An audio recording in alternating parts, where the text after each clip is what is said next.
Ponytails. Read by Scribbler.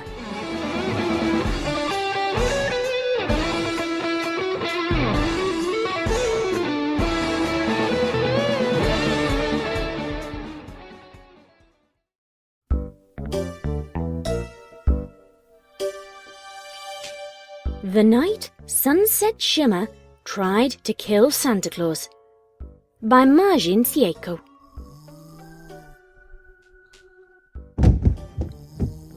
Sunset Shimmer snapped awake when she heard a sudden bump seemingly come from above.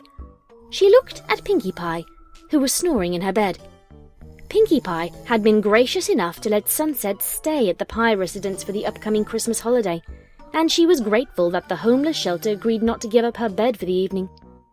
A few hours ago, they had been sitting around the table, eating all sorts of delectable foodstuffs and engaging in the holiday cheer. Sunset Shimmer was pleased that she was able to spend Christmas with a family, even if it wasn't hers. She had heard so much about it on the television and radio, and finally got to see what all the fuss was about. But then she asked about Santa Claus, and the answer shook her to her core. From what she had gathered from Pinkie Pie, Santa Claus was some kind of burglar who would steal your cookies and give you gifts in return. And Sunset wasn't about to let that rapscallion abscond with any of the Pie's cookies. Oh no. Tonight, the cookies in this house would remain unmolested. Her heart caught in her throat when she heard heavy footsteps emanating from the roof. She slowly unzipped her sleeping bag and reached under Pinkie's bed. She visibly flinched when she heard a thud coming from downstairs, smiling when she lay her fingers on her prize. From under Pinkie's bed, she pulled a sledgehammer, inconveniently heavy for a normal human, but Sunset was no normal human. She was a unicorn in a human's body. She slowly eased herself up, hefted the sledgehammer in her hands, and sneaked out of the room. She took great care to creep across the hall and down the stairs, entering the living room at the bottom. It was then she saw the home invader. Santa Claus, the cookie thief, eating one of the stolen goods right in front of her. He was standing there, clad in red from head to toe, munching on a cookie while looking over a list he held in his other hand. Sunset Shimmer gulped. All right, this is it. For all the cookies in the world, you're going down. She tiptoed across the floor, steeled herself, and took a mighty swing right at his head. She did not expect what happened next. Santa dropped the cookie and caught the head of the sledgehammer in his open hand, and the cookie froze in place. I thought I already dropped off your present, Sunset Shimmer. His voice took on a tone that reminded Sunset of Princess Celestia's. Sunset's body was awash in cold fear. I live in a homeless shelter, you thief. Is that so? He took a few sniffs, then chuckled warmly. You're not from around here, are you? Sunset's eyes popped open. How the hay do you know that? Well, for one, hay is a rather uncommon expletive in this area. He turned around, still holding the head of the sledgehammer. Plus, you reek of magic alien to this world. Screw you! Santa arched an eyebrow. Tell me, why did you attack me? To stop you from stealing my friend's cookies, you burglar! Santa blinked, seemingly taking in what Sunset said. He then let out a low rumble of a chortle that morphed into a hearty belly laugh, leaving Sunset confused. You mean... He was finally able to get out. You mean to tell me that you swung a sledgehammer at an immortal over cookies? Sunset steeled her gaze. Yes, you dirty ape! Now hands off Pinkie's cookies! Oh, fine, fine. I'll leave your friend's cookies alone. Santa then lowered his head. You know, many people have tried to kill me in my long years. Some for fame, others for wealth, and even more to try and gain my power. But you're different. How so? Sunset said, wearing a snarl on her face. You're the first one to try and kill me for friendship, however misguided your actions may have been. What's that supposed to mean, you jerk? Santa beamed. Nothing. It's just so rare that I see someone attempt something so foolhardy over a selfless act.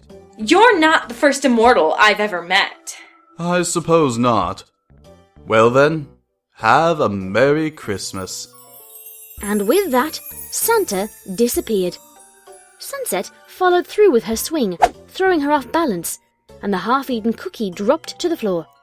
Sunset steadied herself with the sledgehammer and looked around to notice that there were several presents under the Christmas tree that weren't there before, including a small one encased in red and yellow wrapping paper that seemed to call out to her. She laid the hammer on the ground, walked towards the tree, and knelt down, picking up the present in her hands. She noticed a small card taped to it, labelled S. Shimmer. She opened the note and read what was written inside. For proving that the magic of friendship extends beyond all sane bounds, even in this world. S. Claus. Sunset stared at the box, then ripped open the wrapping to reveal a small brown cardboard box. She set down the box, opened it, and gasped. Inside was a worn red conical hat with a white trim, which revealed itself to be some kind of animal fur when she picked it up. She placed it on her head and found that it fit perfectly. She hummed contentedly and headed back upstairs, proud of herself for protecting her friend's cookies. Santa came! Santa came! Sunset Shimmer woke up to Pinkie shaking her. Santa came! Santa came! Sunset blinked and shook her head. That's nice, Pinkie. She neglected to mention that she had protected her baked goods from the robber. How can you tell? Pinkie squealed. Because he ate the cookies I left out! By the way, nice Santa hat, Sunset! Sunset's eyes popped open as she snarled. You filthy liar! I'll get you next year, Kris Kringle!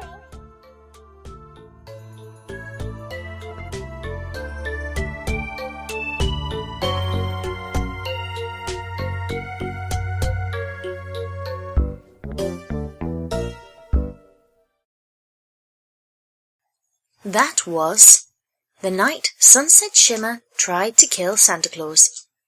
It was written by CeeHoff and read by Scribbler with special guest voice actors Lexii Rose and Goombasa. Okay, thank you very much for listening. This fic should have been up a few hours ago, but I very stupidly went to tuck in Suki and fell asleep on her because she is like a very hot water bottle and I fell asleep. So, a little bit late uploading this. As such, it is 3 o'clock in the morning, going from Christmas Day into Boxing Day here in the UK, and I am going to say very, very little because I need to go to bed, because I have a 4-hour car journey waiting for me in a few hours. I will say thank you very much to everybody for all the Christmas greetings and the heartwarming greetings as well. And many thanks to those who commiserated on the difficulty of saying heartwarming with an overbite. And thank you to everybody for this past year. I'm not quite done uploading fic readings yet, but I felt the need to say thank you to you all now. As you can tell, I'm actually recording on the internal mic in the room with the clock, so that I was not disturbing anybody, so I could upload this right now. So that I don't wake up my family, who are all here for Christmas. I will leave this very short, and I hope that you enjoyed this, what was supposed to be a Christmas Day upload. Although I think in some parts of America, this is still a Christmas Day upload, so thank you very much for listening. And I would encourage you to go and listen to the other video that I uploaded today, one that is significantly longer, and only happens a few times a year. As in, since we started doing these in October 2013, this is only our 5th video, and it is the Heroic Review fanfiction review. And this time we are taking on Life is a Lemon by Blue Shift, which was suggested by Reverb Brony, and is actually one of the very first fictions that I ever put on my YouTube channel. So don't listen to my reading of it, by the way. Read the fic yourself, listen to the review, and I hope you enjoy yourself. And watch out for raging saucepans. You will understand what I mean if you listen to the review. Be lovely to each other, and Merry Christmas, everybody.